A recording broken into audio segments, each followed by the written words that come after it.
Okay. Are you guys seeing that participants on top of my shared screen? I'll put that down there. No. No, you weren't seeing it? Okay. Hold No. on. I can see the record button, Lani. I can see that you're recording. All right. So again, I'll ask everybody to go ahead and put their mute mic on while we're presenting. In the chat box, I have posted a link to a resource list that I kind of put together. And it is just a little bit of some of the resources that I know of. There's a lot that could probably be added to it, but we may refer to that, and you can click on that and look at that. Let's see here. And a quick note that we do have workshops in person next Saturday. They are full at the moment. We had 2 sessions and they've filled up. But if you are interested, please go ahead and sign up. We will create a waiting list and we may open up another session. So to get started, I am Lani Meyer. I work for Cloud City Conservation Center. I'm the farm manager, and I'm very happy to have Loretta with us. And Loretta is full of resources and knowledge. She works for the forestry department, but is a longtime urban gardener here in Leadville. And she even does chickens. She knows, she's just has a lot of knowledge. So I'm very happy that she's here to share that with us all. And we'll go ahead and get started and let Loretta start. So yeah, I've been gardening in Leadville for over 20 years. It is definitely just a hobby for me. I'm growing for my family and friends. And so the way that Lani and I grow is very different. If something doesn't work in my garden, it's not devastating. It might be disappointing, but it's not devastating. I do have a job that keeps me away from home most of the summer, but I'm fortunate enough to have an automatic watering system, a wonderful husband who's willing to open the greenhouse and the chickens and put them to bed at night, and an exhaust fan in my greenhouse that's set on a thermostat. I also have my good friend Lee, who spends a lot of time in my garden helping me out. I love nothing more than puttering all day long in my garden. So some things to consider with garden site selection is you always want to attempt to get the most sunlight possible. As a general reference, fruiting vegetables need at least 8 hours per day, root vegetables 6 hours, and greens and leafy vegetables need about 4 hours of direct sunlight each day. Because we have cold mornings, it's really important to try and get that first hit of sunlight in the morning to help warm up those poor little things. If you live in the forest, you're going to have challenges growing a garden. If you want to learn about growing in the forest, I think you should attend the Saturday event and talk to Glenda Dunn, because she's been doing that for years. There's truly very little soil in Leadville. We have dirt up here, and the dirt's pretty bad. If you're using native soil, you need to recognize that you need to get it tested for heavy metals, and you also need to plan to add a lot of organics over the years. My soil's basically from the Arkansas River Valley, from Buena Vista and Salida. And even after working that soil for 15 years, it still requires annual supplementation. We'll talk more about soil later. As far as drainage goes, we also have a lot of mineral salts in our soils. So I highly recommend creating French drains under every garden bed to get those mineral salts washed through. You probably can't find more weather challenges than what you will face in Leadville or in the high altitude. The cold temperatures means that you need to select plants that are very cold hardy. We can have freezing temperatures any night of the year. Wind is common, so protect your garden by blocking the wind if possible. I have a 6-foot privacy fence, so that really helps. Hail happens. When it does, just accept that you'll be eating pre-shredded vegetables for a while. You can do something like covering your garden with shade cloth or some other material with a small diameter opening. I haven't tried it, but I do consider it every time I come home to shredded vegetables. Rain is always a blessing. Just make sure your plants are well hardened before the typical mountain monsoon storms start on the 4th of July. All forms of rodents are present, from deer to rabbits, moles to Richardson ground squirrels. I would recommend using 1/4-inch construction cloth under your beds, and hope that your cats take care of the mice and your dogs take care of the ground squirrels. Expect to lose some of your garden every year until you get your rodents under control, which often means digging, lining, and fencing. And I also really recommend starting small and seeing how it goes. If it goes well, you can keep expanding. Gardening in America's highest city is a lot of work. Only you know how much time and effort you're willing to expend. It's back to you, Lani. Okay. Emily just texted that maybe you can't see the resource list. Can people see that in the chat room? You can? Okay. Sorry. Well, I'll keep going. And hopefully if I just joined after you shared it, and so that's why I can't see it. Sorry. Say that again. I just joined after you shared it, so I can't see it. In the chat. Yeah, so anytime somebody new joins, they won't be able to see anything that was shared before they joined. Oh, okay. So I will go to there and get my link here.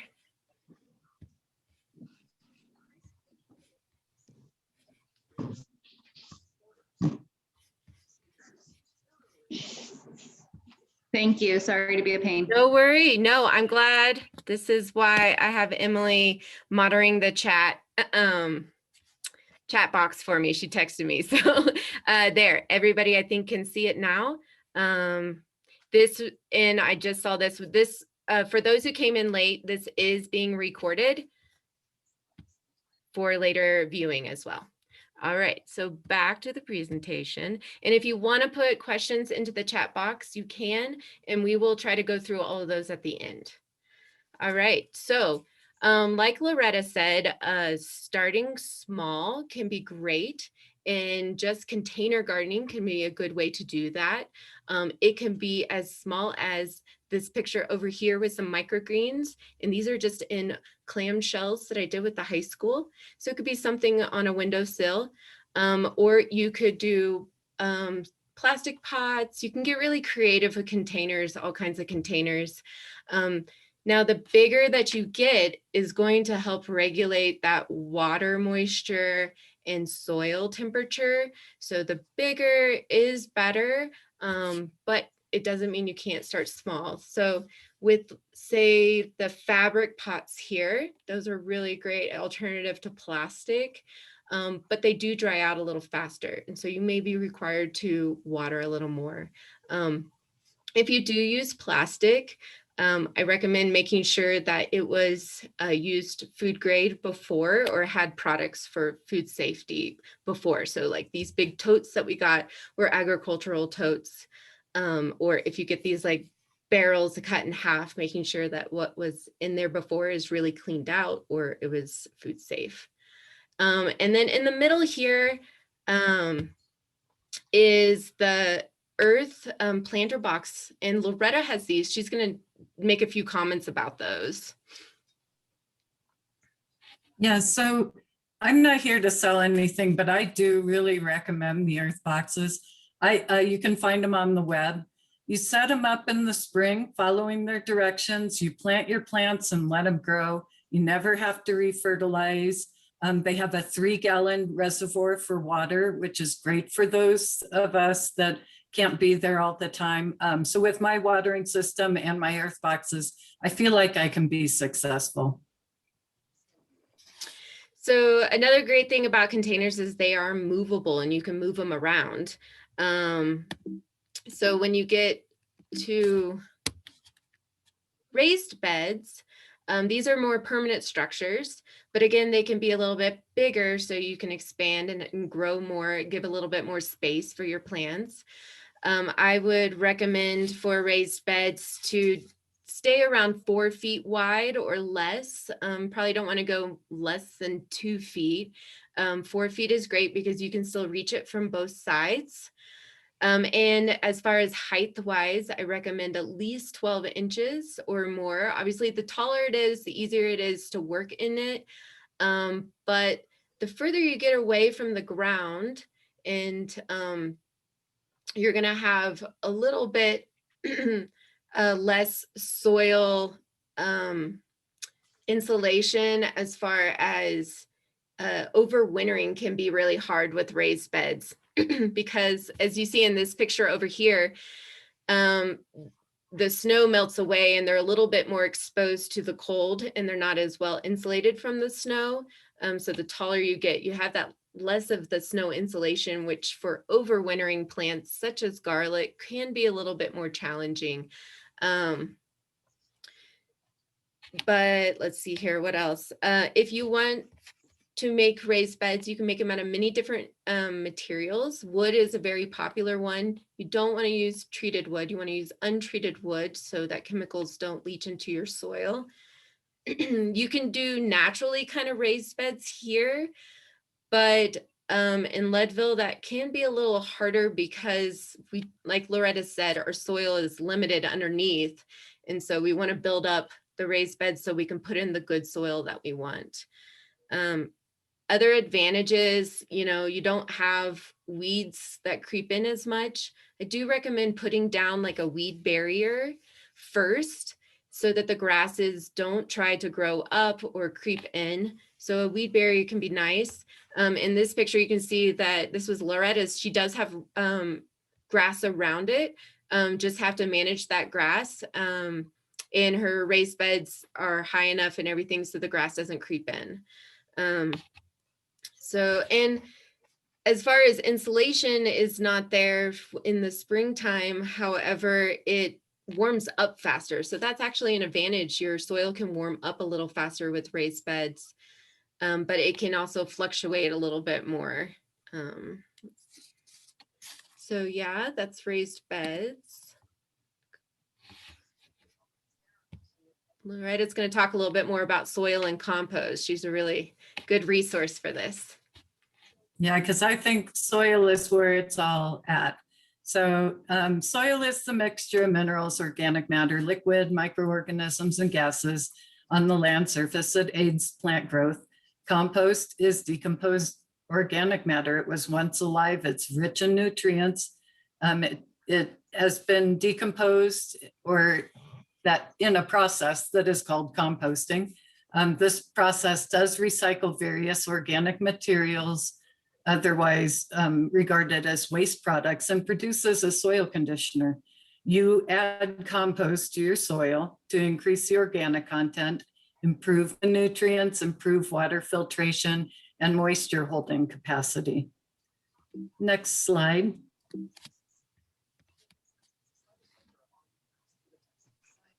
So healthy soil has the capacity to function as a living ecosystem that sustains plants, animals, and humans. Soil contains living microorganisms that, when provided with the basic necessities of life, food, water, shelter, performs functions required to produce food and fiber. Only living things can have health. So viewing soil as a living ecosystem helps us to care for our soils. Managing for soil health and improved soil function is mostly a matter of maintaining suitable habitat for the myriad of creatures that comprise the soil food web. Try to keep from excessive soil disturbance, as it's destructive and disruptive to those microbes, and it creates a hostile environment for them to live. A diversity of plant carbohydrates is required to support the diversity of soil microbes. So a diversity of plants allows that diversity of carbohydrates. Keep a living root in your soil all year round. That's beneficial to soil health, but it's pretty difficult to do in our long, cold winters. Instead of keeping a living root in my soil all year long, I leave the stalks of my plants and what I don't harvest in the fall in my soil throughout the winter. The living plants maintain a rhizosphere, or an area of concentrated microbial activity that's close to the root. That rhizosphere is the most active part of the soil ecosystem because it is where most of the readily available food is. It's also where peak nutrients and water cycling occurs. But you can feed your soils in other ways, which is where this is all going. By providing plenty of easily accessible food to soil microbes, it helps them to keep the cycle of nutrients that the plants need to grow. So sugars from those living roots, recently dead roots, crop residue, and soil organic matter all feeds the many and varied members of that soil food web. Try to keep your soil covered as much as possible, whether with plants or we're fortunate in Leadville because most of the winter our soil is covered and insulated by a thick layer of snow. Next slide.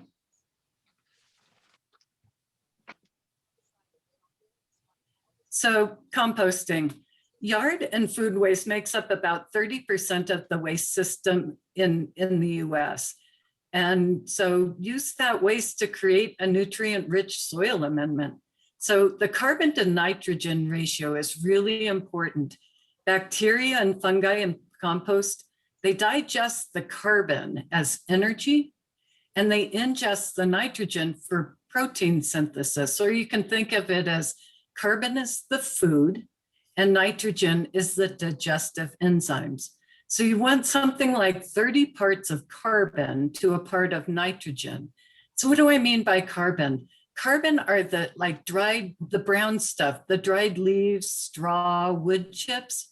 Nitrogen, on the other hand, are the green things, the grass clippings, the kitchen waste, coffee grounds, and manure is considered a green. So I do recommend not including meat, bones, grease, dairy, pet, or human feces in your compost. If you have too little nitrogen, you're going to slow that process. If you have too much nitrogen, you're going to have an unpleasant ammonia gas or odor coming out of your compost. Moisture is very important. It should feel like a wet, wrung out sponge. If you have too much water, you end up with anaerobic decomposition, and that stinks. Your neighbors are going to complain. It'll also drown your microorganisms, and it'll hinder the aeration, which I'm going to talk about in just a moment. And it also leaches out the nutrients. But too little water, the organic molecules aren't available to the microorganisms, and that's going to slow down your decomposition. So air is really important. One thing to think about is the surface area, the items being composted. Decomposition occurs on the particle surface. So chopping or shredding or mowing or breaking up those items in your compost is really important. So more surface area means microorganisms are able to digest more material, multiply more quickly, generate more heat, and that speeds up the composting process. So for aeration, bacteria, just like humans, needs oxygen to survive. You want aerobic decomposition, so you're going to need to stir and provide adequate ventilation to those materials. I have to say that my chickens do a great job in helping to aerate. So heat is really important. The microorganisms themselves are going to generate heat as they decompose. The target heat is between 90 and 140 degrees Fahrenheit. If you get too high temperatures, you're going to inhibit many of the most important and active nutrient or organisms in your compost. If you have cold temperatures, you're going to slow decomposition. So in the winter, my compost pile is really not composting. But remember the role of organic matter. It serves as a reservoir for nutrients and holds water in the soil. It also reduces the the compaction and the surface crusting that often occurs. It also helps to increase the water filtration in your soil. Organic matter can hold 10 to 1,000 times more water and nutrients than mineral soil. So compost bins, some like to just dig a hole and compost there, and that's fine. But the benefits of bins is that they keep your pile neat, they maintain the conditions for rapid decomposition, and they help to keep animals out. A lid will help to keep crows and ravens from taking over your neighborhood. And you know it's ready when it looks and smells like very dark, rich soil. If you're unsure, there's something called the baggie test. You can place a small amount in a plastic bag and take a whiff of it before you seal it. Then place that bag just in a drawer or on a counter for a few days. And when you open the bag, the sample should smell the same as it did before. If it smells worse, your compost needs more time in the pile. Back to you, Lani. Okay, that's a good tip.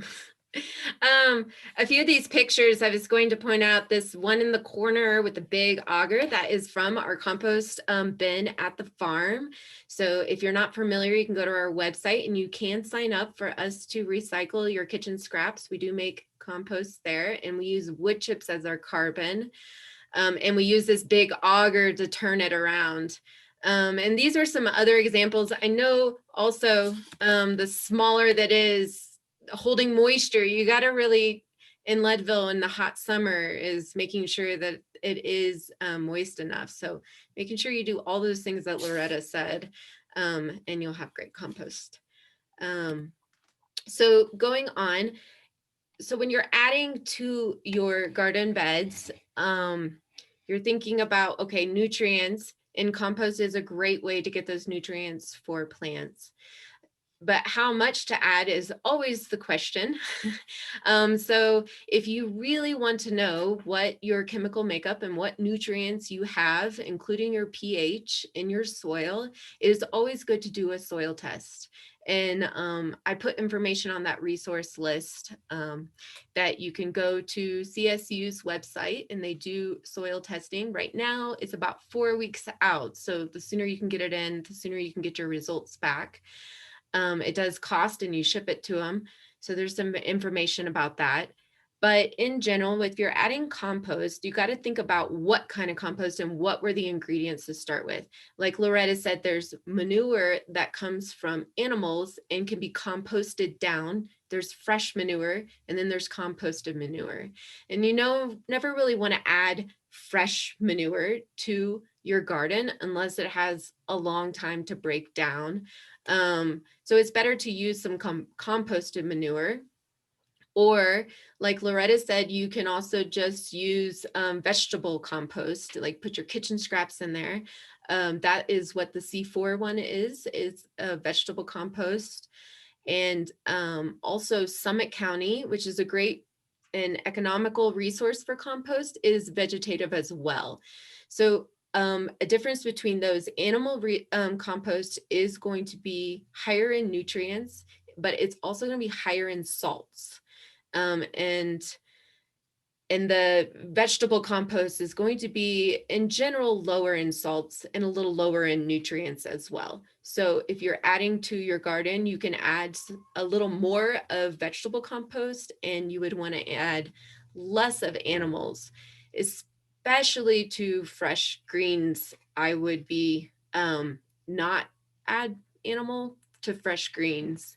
Or you want to make sure there's not a lot of splash up, or that animal compost has been composted for a long time.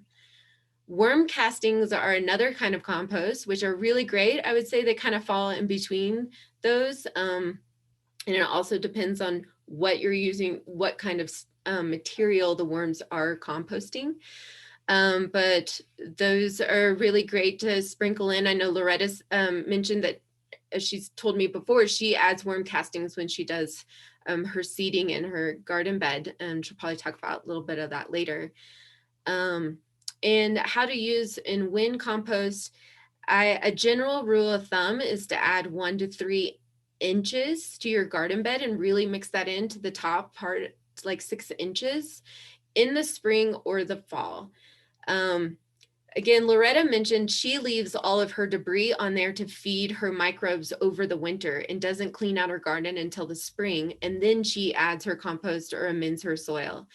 I often do a fall amending of my soil, but I'm amending with compost that is also feeding those microbes, because some of the compost that I have still has a lot of carbon in there that could feed them. And I try to not disturb the soil too much. Like she said, I'm not going to do a deep till. I'm going to add it in and kind of fork it in more so than tilling it really deeply. And then in the springtime, I might turn that soil over a little bit more to mix it in. Let's see here. If you're doing a new garden bed, such as when we did ours at the farm, we did about a 40% compost to 60% soil, but the compost we used was a vegetable compost. It wasn't an animal compost, so I can do a little higher percentage. And that was mixed in within 18 inches. So mixing that together, but you can, like if you're starting a bed, you could add a little bit more organic matter to get started, but you don't want to go too high. You wouldn't want to start a garden bed with just compost. I would think about adding some kind of topsoil or making sure that that is not fresh compost with lots of nutrients, older decomposed compost. Now, if you don't have a compost source or you didn't get to it, or maybe you can also just use fertilizers at times to help boost your nutrients. Soil testing, again, if you do through CSU, they will actually give you recommendations based on your chemical analysis of what you can or what you should add for different vegetable crops. So that's kind of cool. As far as fertilizers, there's all kinds out there, and there's organic versus conventional. What that means is organic ones are going to be derived from something that's organic. So if we look at these pictures over here, this happy frog is an example, and it is a 5-5-5. So what that means, it has 5% nitrogen, 5% phosphorus, and 5% potassium. And those are the main nutrients that plants need, but plants need like 26 some nutrients. So there's going to be other ones. And if you look on the analysis, it says nitrogen and it tells the phosphorus, potassium, but it also has some percentage of calcium and magnesium in there. And it'll tell you if it's insoluble or soluble. Soluble means it'll be available right away.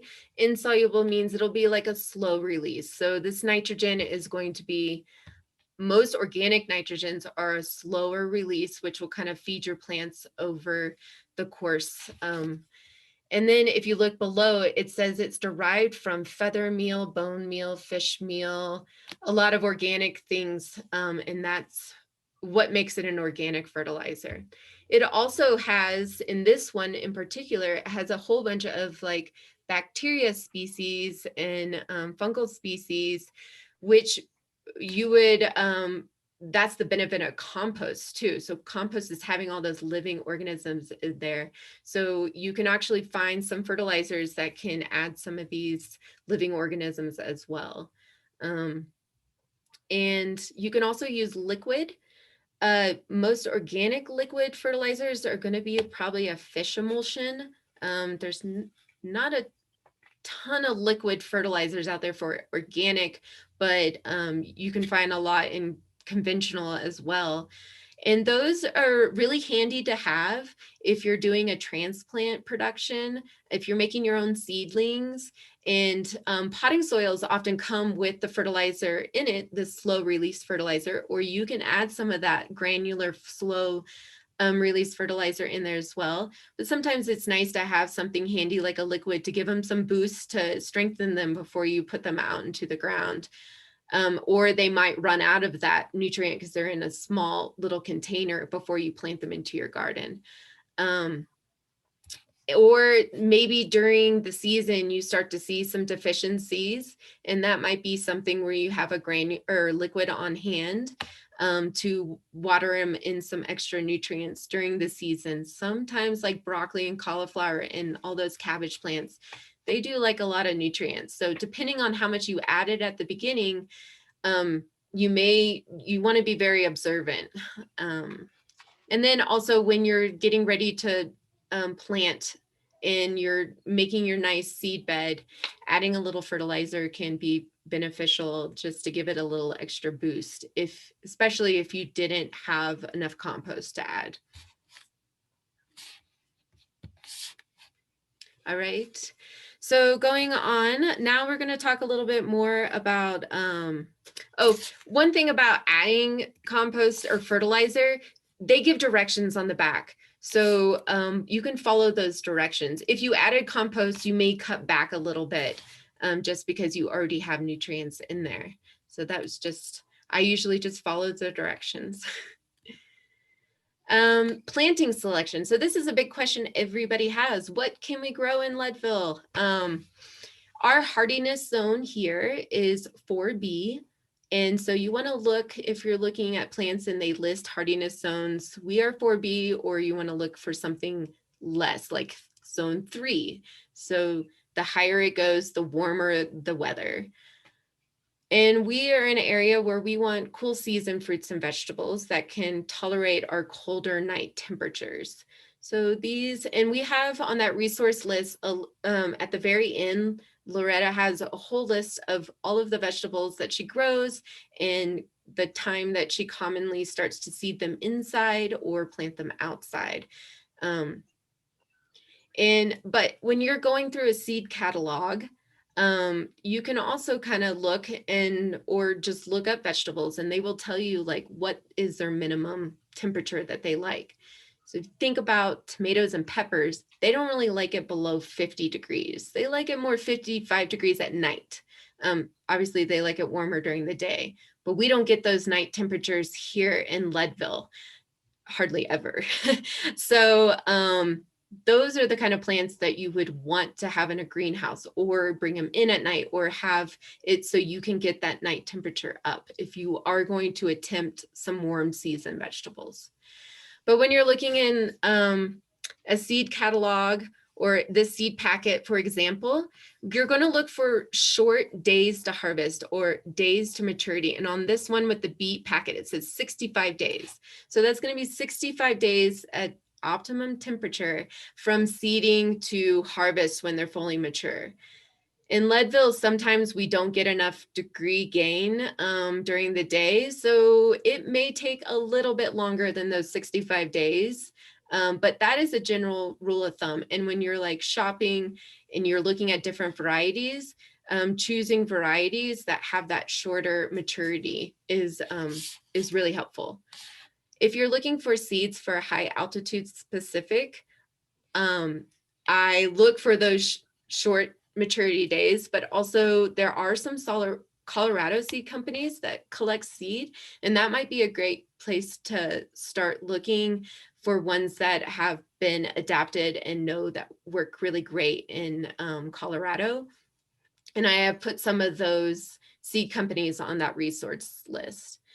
And if you are wanting to collect your own seed, I make sure to look for varieties that are open pollinated or often heirloom, such as this one says heirloom. That means that it's not a hybrid. And so these have been open pollinated. You may have to help out with some pollination, but the insects can pollinate them for you. And these genetics have been passed down from years to years, and they're pretty stable as far as the seed you collected is going to be what you want and you see. Some of these hybrid varieties, if you collect seed from there, they may not be exactly what you're wanting, but so that's, or if they're a greenhouse specific one, they may not even be able to collect viable seed. So make sure you're looking for open pollinated or heirloom seeds if you want to collect your seed. All right, on to you, Loretta. Okay, I'm gonna go into the gardening calendar. I know there's a lot of questions about when to do things. And So I'm going to try and do this as quickly as possible because there's a lot that happens in a year. So get onto your seed and plant ordering early. Many seed companies run out of stock quickly. And this year I even had to order some seeds from Canada because there weren't any available in the US. So I am still waiting on those seeds to arrive. March and April really is your seed planting time for indoor planting. I keep a log each year of when I plant each of the varieties. It helps me to hone in on the best time to plant. It's never perfect, and often it depends on when I can find time. I also use the Farmer's Almanac for planting by moon cycles.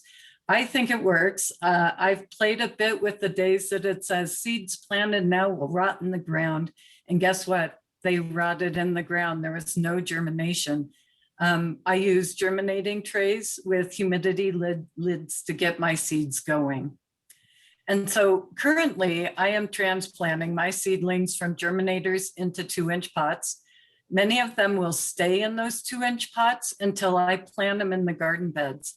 Some, like my tomatoes, they'll need to be transplanted into larger pots, 4 to 6-inch pots, before they ever go into my earth boxes, which is how I grow my tomatoes.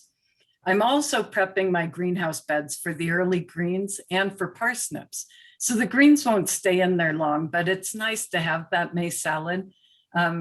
Those will be taken out, and the more fragile plants that need the greenhouse protection in the summer will be planted. The things like the tomatoes, squash, green beans, peppers, cucumbers. The reason that I'm planting my parsnips right now is because parsnips can take up to 30 days to germinate. So you need to plant those as early as possible, and they will not transplant. You cannot start them in a germinator and transplant them. They will turn into just a web of little tiny roots that are not really edible, and not have those big, long, strong roots that we all love. So May, as the snow melts, is when I work my garden beds and prep them for planting. But be careful.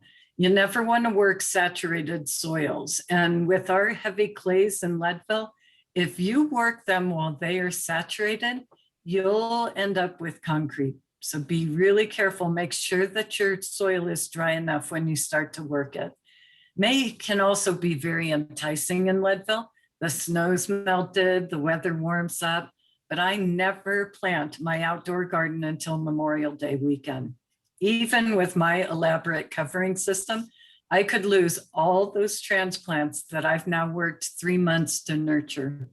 Not worth the risk to me.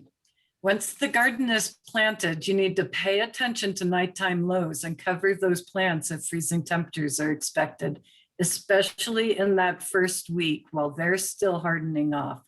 Once the garden is planted, it's time to make sure that the watering system is set and working.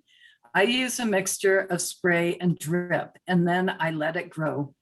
June to September, harvest things as they become ready.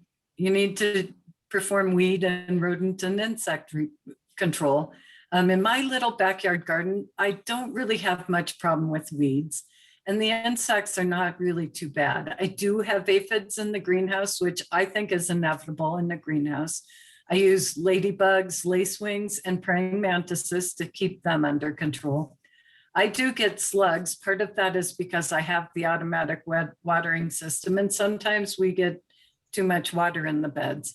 I think it is best to hand pick slugs, but you can also use something like Slug Magic, which is an iron phosphate that when ingested by the slugs, it stops them from feeding. I get that product from Arbico Organics, but there are many other sources available.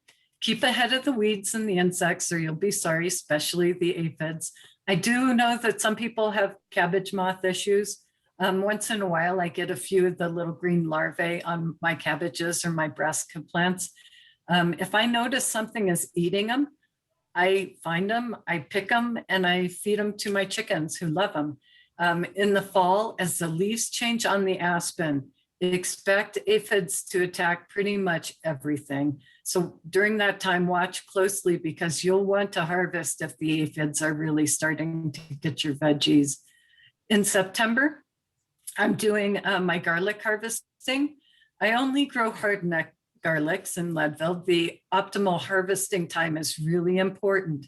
You need to harvest those hardnecks when the tips are starting to turn brown. I'll pull a bulb or two and see what they look like. Make sure you don't wait until a hardneck garlic is completely brown, or the bulbs will actually split open and you won't be able to store them over the winter.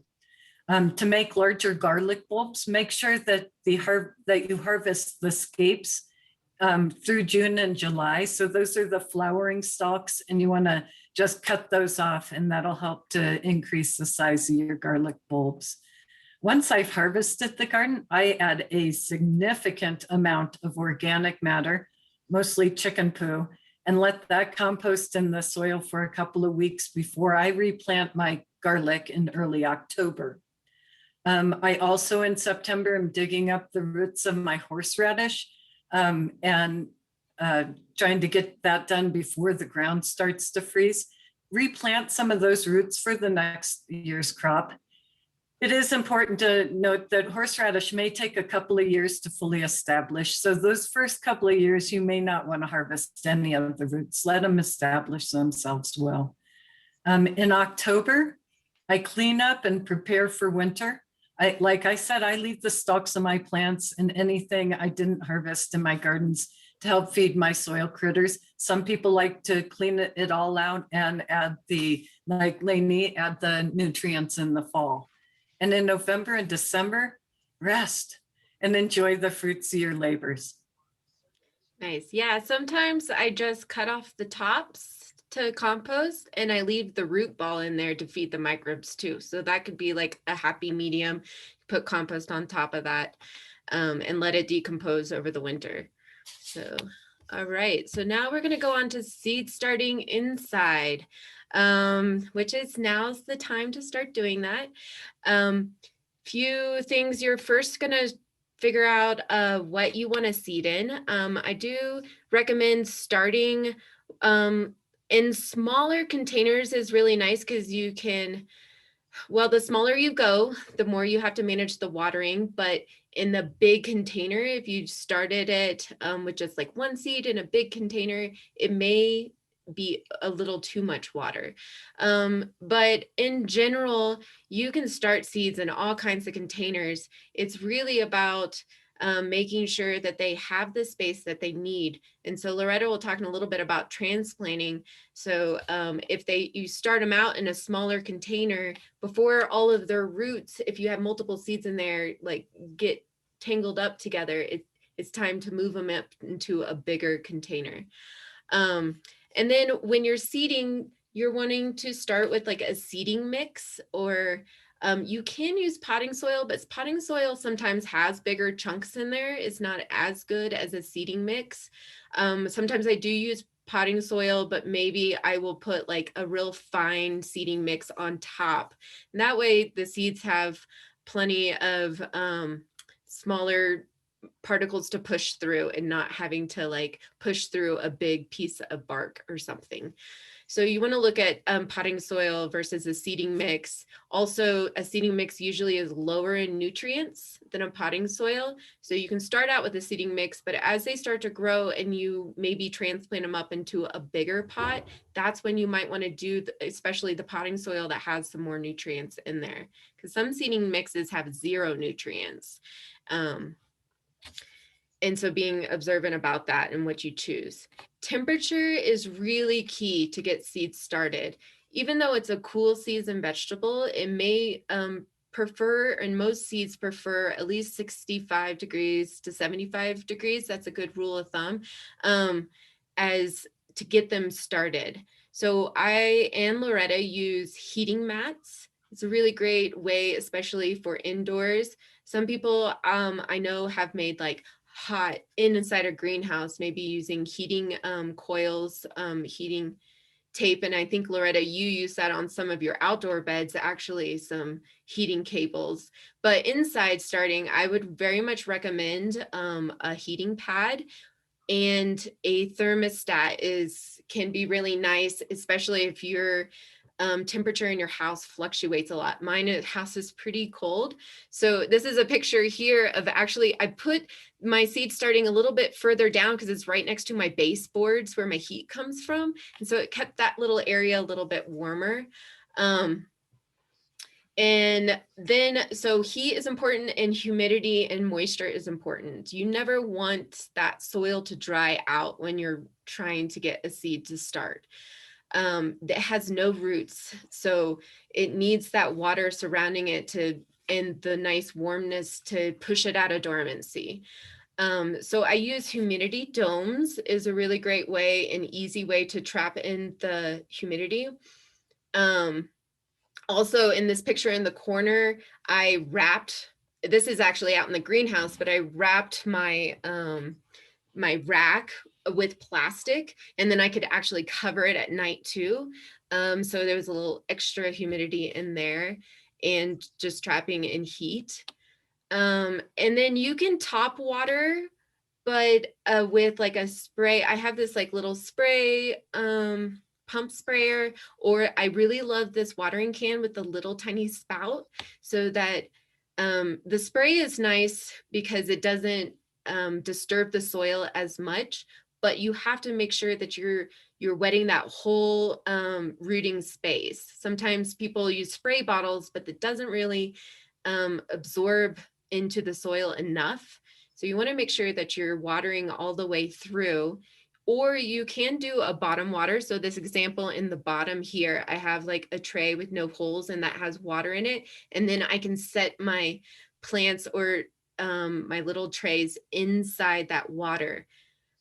However, you don't want to drown them out.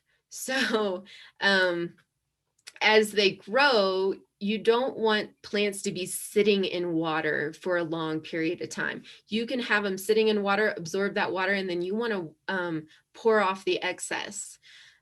So watering is important with seeding. You don't want it soaked, but you definitely don't want it dry.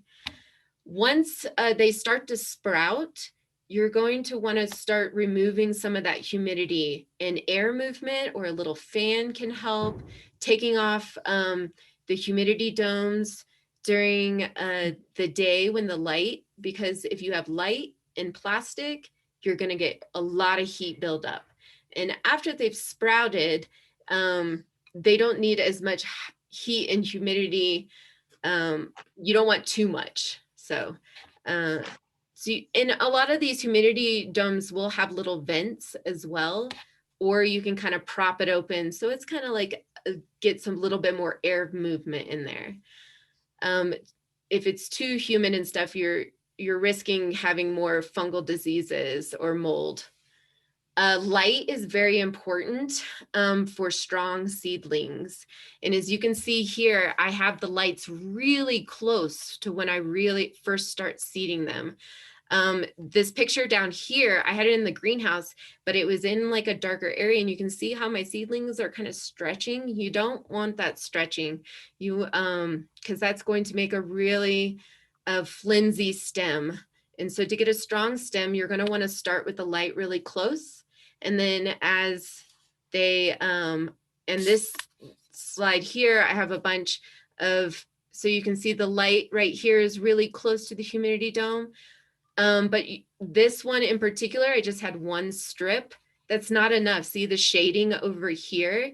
I would want two of them. So you have to kind of make sure the whole flat and all of it is getting light once it's sprouted. So as soon as they sprout, you'll want to put them underneath light.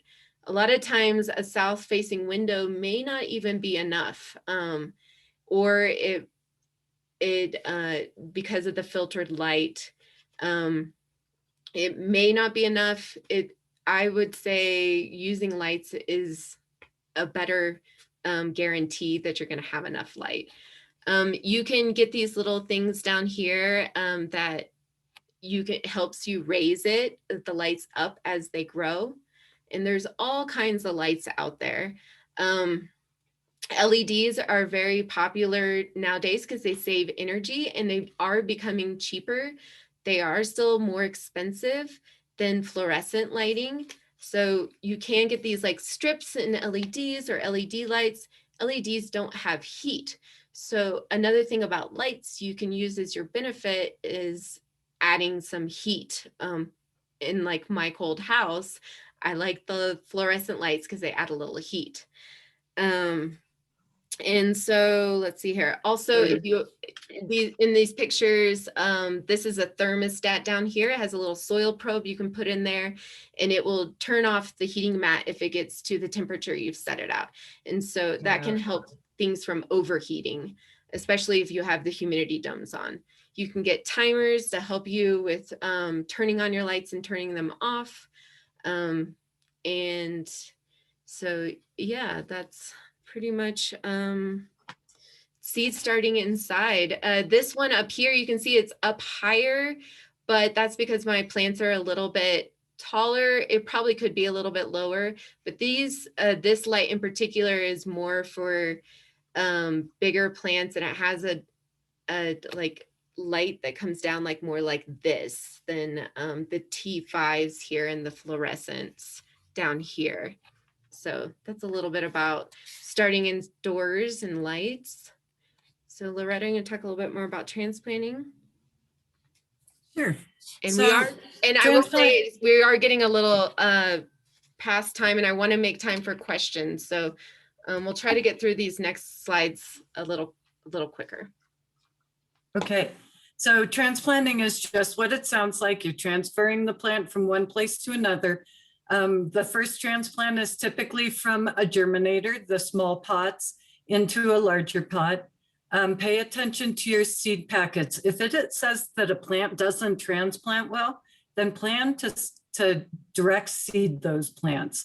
They're usually right. As you transplant, make sure that you water right away because you're stressing those plants and you need to help them along. When you transplant, you want to make sure that you break this little root ball down at the bottom. You want to break that root barrier. And that's especially important when you transplant into your garden beds.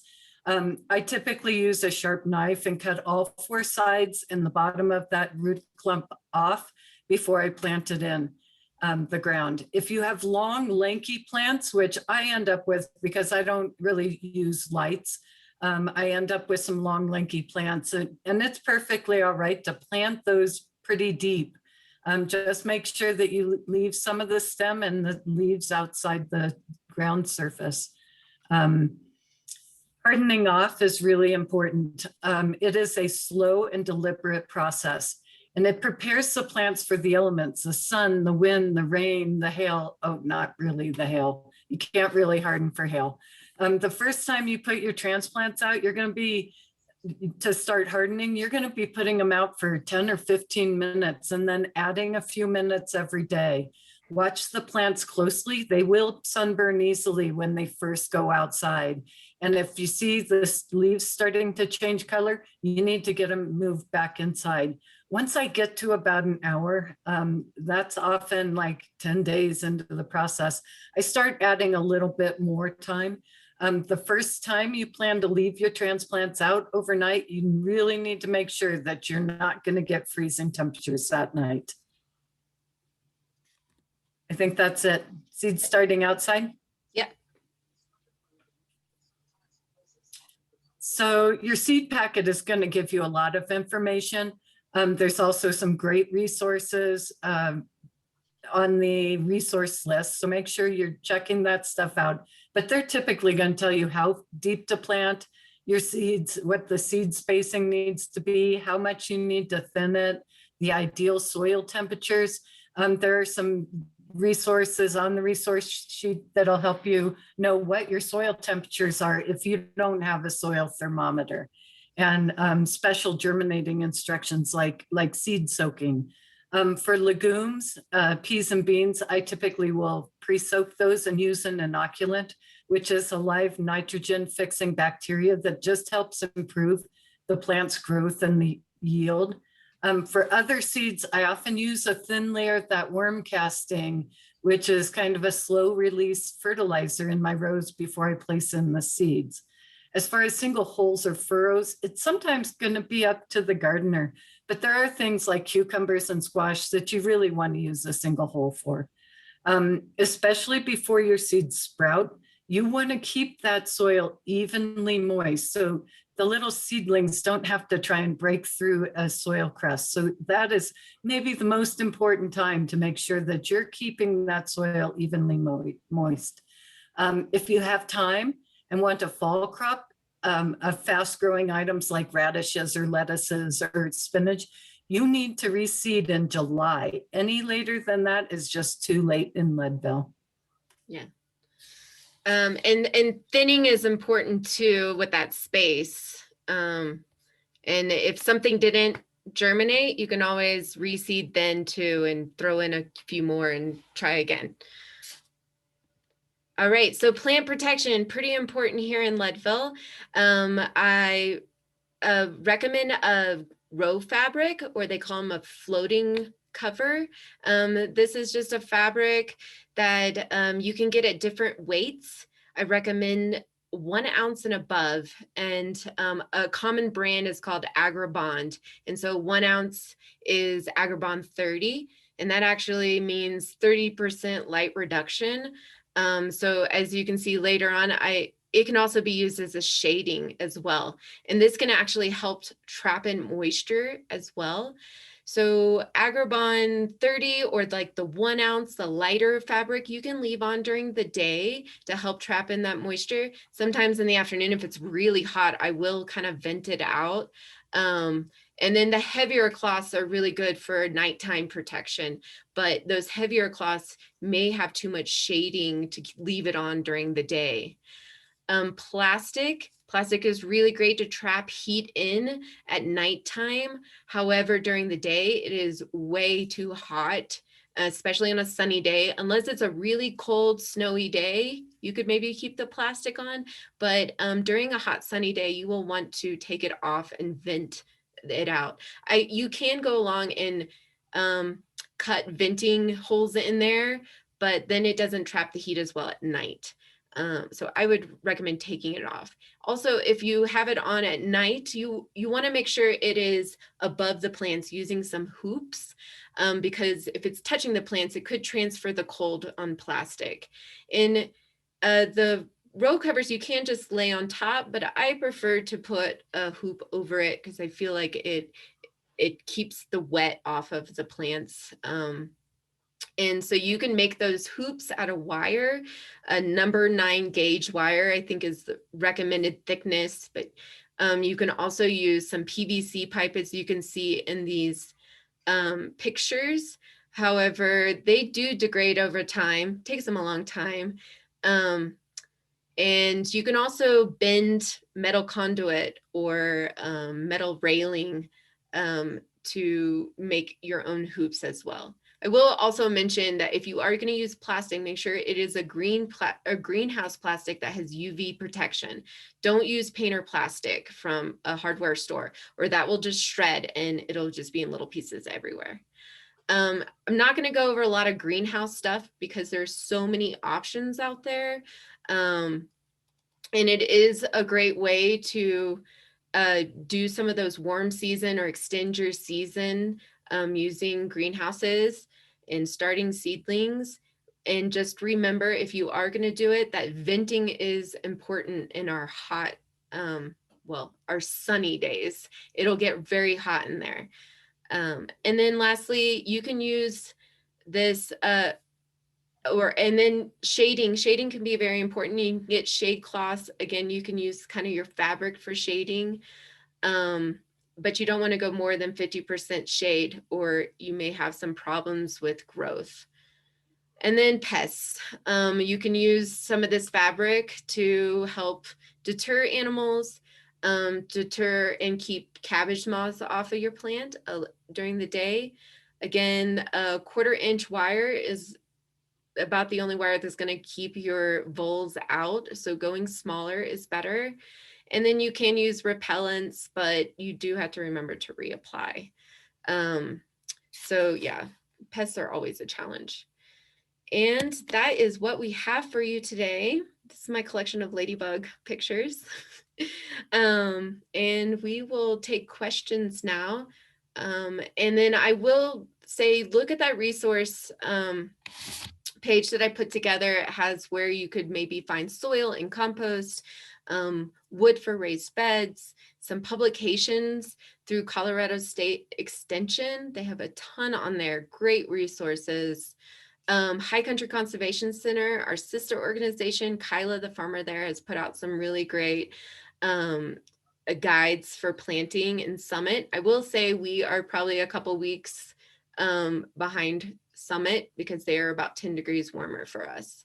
But yeah, I'll take questions now in the chat. If anybody wants to chat in a question, I know we are at 8 o'clock, but if you'd like to hang on and ask some questions, me and Loretta will be here. Let's see here.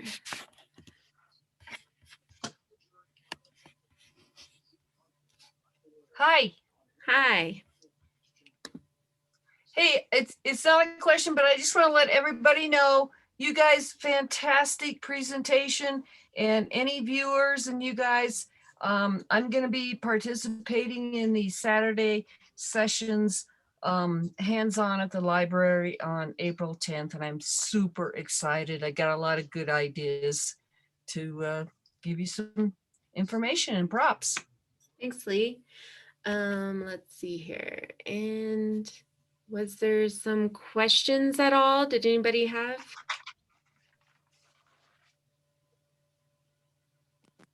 Also thought the presentation was really lovely. So thanks for sharing your wisdom and everything. Loretta, I was curious, I heard you say that you use, I think, ladybugs and praying mantis and another insect to help with pests. And I'm wondering where you get them from. There are all kinds of sources. I go to Lani, you have to help me, the good guy bugs. There's all kinds of sources for them. Nature's Good Guys, that's what it's called. And I get from them and from Arbico. I will get the pods for the praying mantises and the lacewings eggs. That's how you get the lacewings. They come in eggs, and they're in like sawdust, and you just have them in a bag that you hang in your garden or your greenhouse, and they hatch on their own. Yeah, a couple places I've gotten natural predators is from Hydro Gardens out of Colorado Springs. I think I put in the resource list that Hydro Shack in Frisco actually has ladybugs during the summertime when they have them in stock. So that's one place you can get them locally. And I think like Agrico, is that the name of it? Organics, Abrico Organics, they also have some natural predators on the resource list here.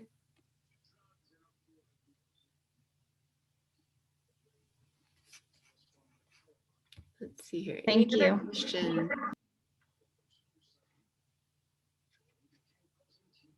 And on the beginning of this slide and on the resource list is my email. So if there is something you had specific questions about, didn't understand, or just want more information, please reach out to me and I will do my best to help you out.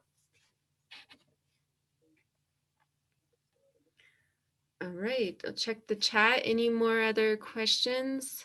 I see one from Allison. When starting tomatoes inside, would you recommend 2 seeds per container and thinning out the weaker ones? Would you increase this for older seed?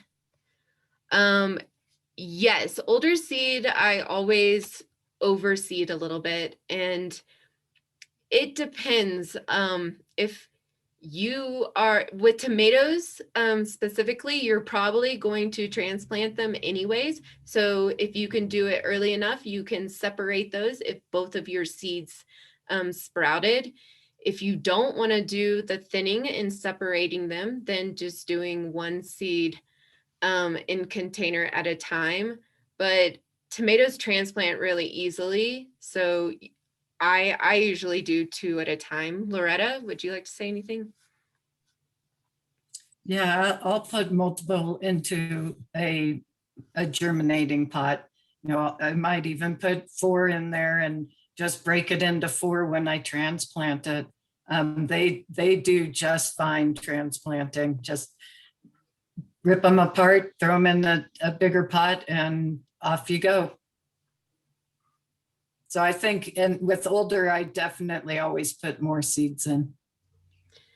Yeah, in a general rule of thumb, you can put multiple seeds in, but the quicker you can separate them, the easier it is to not accidentally tear their roots. So if you are going to do multiple seeds, then transplanting sooner is important. Yeah, I'm transplanting as soon as it gets its first real leaf. So I'm transplanting pretty quickly. Okay. I don't see any more questions. Any last questions? Which brand of soil thermometer or thermostat do you use? I'm pretty sure the soil thermometer that I currently had, I got at Ace or was True Value. You can even use a meat thermometer or something like that. You just want to make sure it goes down low enough to read into the 40s, because around 40 degrees is when you can start some of those cool season veggies like spinach. So you can use any kind of really thermometer that's going to read a simple one. And as far as the thermostat that I use on my heating pad is like Jumpstart. It's the same company that makes the heating pads. So whatever heating pad you buy, usually there is also a thermostat that you can buy with that company. And often that thermostat, you can actually hook up multiple heating pads to one thermostat.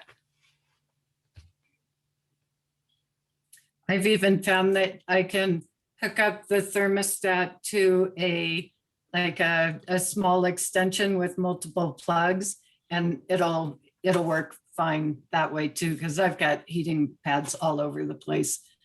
So it works pretty well to just hook that little extension with multiple outlets into that thermostat for the heating pads. All right. Thanks, Allison, for the questions. Anybody else have a question they'd like to ask? Well, you got us.